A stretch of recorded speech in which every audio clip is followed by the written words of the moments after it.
சென்னை தலைமைச் செயலகத்தில் தொழில்துறை அமைச்சர் டிஆர்பி ராஜா செய்தியாளர்களை சந்தித்து வருகிறார். காட்சிகளை நேரலையில் பார்க்கலாம்.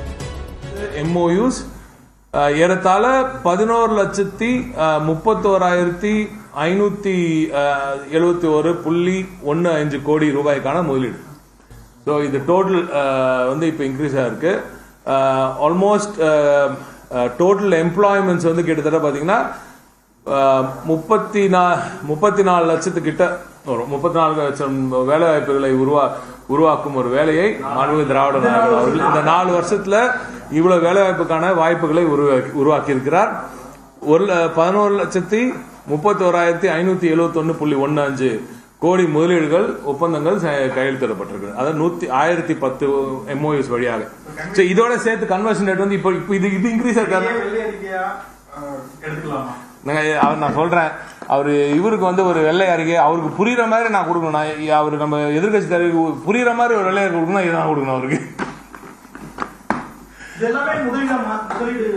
நாங்க இவ்வளவு எக்ஸ்பிளைன் பண்றோம். நாங்க தொடர்ந்து ஜோக்ஸ் அப்பார்ட் தொடர்ந்து அவங்களும் கேட்டுட்டு இருக்காங்க. நான் ஏற்கனவே ஒரு வாட்டி சொல்லியிருக்கேன், தொழில்துறை வந்து லட்சக்கணக்கான இளைஞர்களுக்கு வேலை வாய்ப்பு கொடுக்கிற ஒரு துறை, லட்சக்கணக்கான குடும்பங்களில் மிகப்பெரிய ஒளியேற்றக்கூடிய ஒரு துறையாக இருக்கு.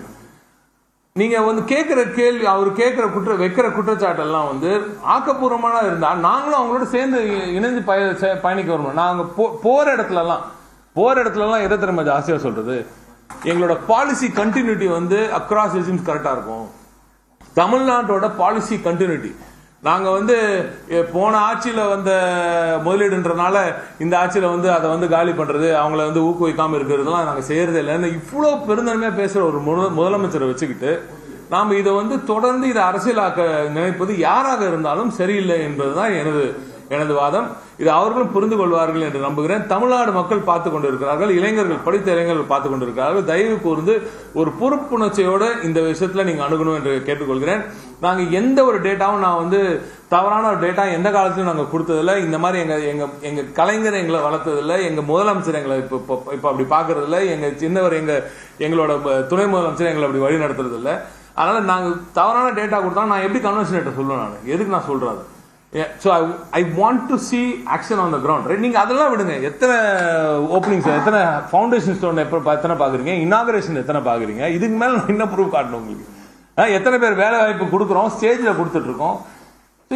இது தொடர்ந்து இந்த கேள்வியை அவாய்ட் பண்ணிட்டு வேற ஏதாவது ஆக்கப்பூர்வமா கேளுங்க. என்ன ஏன் இந்த செக்டர்ல பண்ணலன்னு கேளுங்க, ஏன் பார்மசி செக்டர்ல பண்ணலன்னு கேளுங்க, ஏன் இதுல கேளுன்னு கேளுங்க. ஏன்னா நான் அடுத்து அதையும் பண்ண போறேன்.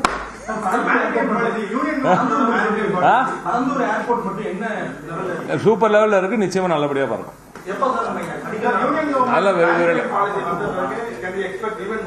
எஸ் அஃப்கோர்ஸ் டெஃபினட்டா அந்த பாலிசி வந்த பிறகு இன்னும் அதுக்கு ட்வீக்ஸ் பண்ணுவோம். நீங்க எப்பவுமே நம்ம ஒரு பாலிசி யூனியன் கவர்மெண்ட் கொடுத்துச்சுன்னா அது அப்படியே வந்து இது பண்ணிடல. We add some more extra tweaks. நம்மளோட மாநிலத்துக்கு ஏற்ப எப்படி முதலீட்டாளர்கள் ஈர்க்கப்படுவாங்களோ அதுக்கேற்ப உட்காந்து எக்ஸ்பர்ட்ஸை கூப்பிட்டு பேசி முடிவு பண்ணி அதுக்கப்புறம் பேக் பண்ணுறோம். ஆனால் சீக்கிரமா பண்றோம். நம்மளுக்கு மற்ற மாநிலம் என்ன இதுன்னா அவங்க ஒரு 2-3 மாசம் எடுத்துப்பாங்க, நம்ம ஒரு வாரத்திலே பண்ணுவோம். Yes, of course, coming soon. No, we've already started working on it. So அவங்க பண்றாங்கன்னு தெரிஞ்சு நாங்க ஏற்கனவே ஒர்க் பண்ண ஆரம்பிச்சிட்டோம். இன்னும் 1.5 வாரம் 10 நாளுக்குள்ள ஒரு பாலிசியை வெளியிடுறதுக்கான வாய்ப்புகளே இருக்கு. சரிங்களா? தேங்க்யூ. தலைமைச் செயலகத்தில் தொழில்துறை அமைச்சர் டிஆர்பி ராஜா செய்தியாளர்களை சந்தித்தார். தூத்துக்குடியில் 30,000 கோடி ரூபாயில் கப்பல் கட்டும் தளங்கள் அமைக்கப்பட்டிருப்பதாக தெரிவித்திருக்கிறார். பல்வேறு புரிந்துணர்வு ஒப்பந்தங்கள் மூலம் பல ஆயிரக்கணக்கான மக்களுக்கு வேலை வாய்ப்பு ஏற்படுத்தப்பட்டிருப்பதாகவும் அவர் தெரிவித்திருக்கிறார். தமிழ்நாட்டிற்கு மற்ற மாநிலங்களுடன் அல்ல, மற்ற நாடுகளுடன் தான் போட்டி என்றும் அவர் தெரிவித்திருக்கிறார்.